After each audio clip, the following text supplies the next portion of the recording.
Alright mga amigos, sumagot na ang British Boxing Board of Control o BBBOC sa issue ng paglalagay ng hand drops ni Nick Ball sa kanyang naging laban kay Brandon Figueroa nitong ika-7 ng Pebrero sa Liverpool, England. Matatandaan na sa isang panayam ibinulgar ng trainer ni Brandon Figueroa na si Manny Robles na hindi umano naging patas ang kampo ni Nick Ball sa proseso ng paglalagay ng hand drops.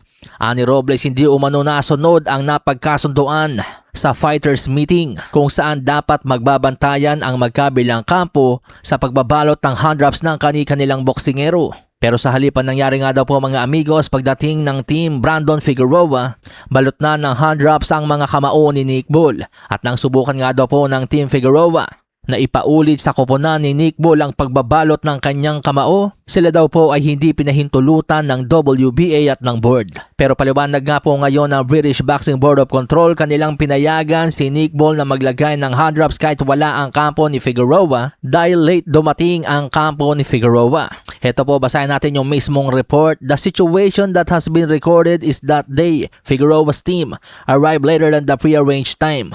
Robert Smith of the board told Boxing Scene.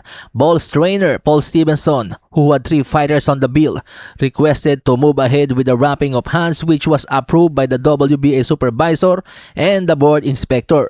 So there was a representative from the board and the WBA watching the hands being wrapped. This was accepted at the time by Figueroa's team on the night. So ayun daw po mga amigos, dahil may 3 boksingero na kasama sa card ang trainer ni Nick Ball na si Paul Stevenson, humiling ito sa WBA at sa board. Nalagyan na ng hand drops si Nick Ball kahit wala pa ang kampo ni Figueroa. Total late naman ito. At pinahintulutan naman ng WBA at ng board ang kahilingan ni Paul Stevenson dahil binantayan naman nila ito. Hindi po nilagyan ng hand drops ang mga kamao ni Nick Ball nang sila-sila lang.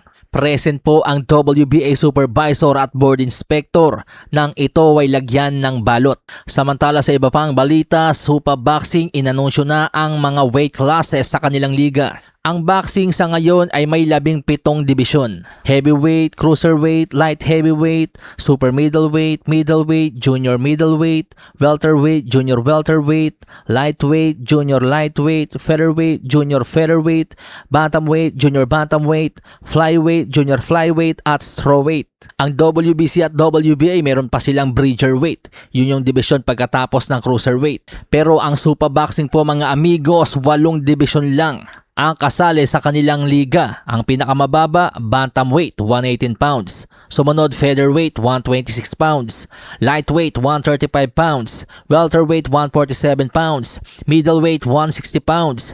Light heavyweight, 175 pounds. Cruiserweight, 200 pounds. At heavyweight, 200 pounds pataas. So ang mga weight class na hindi kasali sa Supa Boxing ay ang super middleweight, super welterweight, super lightweight, super featherweight, super bantamweight, super flyweight, flyweight, light flyweight, at strawweight. So ibig sabihin po mga amigos, kung nasa Supa Boxing sila Pedro Taduran at Melvin Jerusalem, sila ay nasa bantamweight division. Kadibisyon nila sila Nonito Donaire, si Iyat Sutsumi, Jesse Bam Rodriguez, Anthony Olascuaga at Rene Santiago. Ibig sabihin mas mahirap ang kompetisyon dito sa Supa Boxing. Alasahin ang baraha, patunayan mo sa akin ha.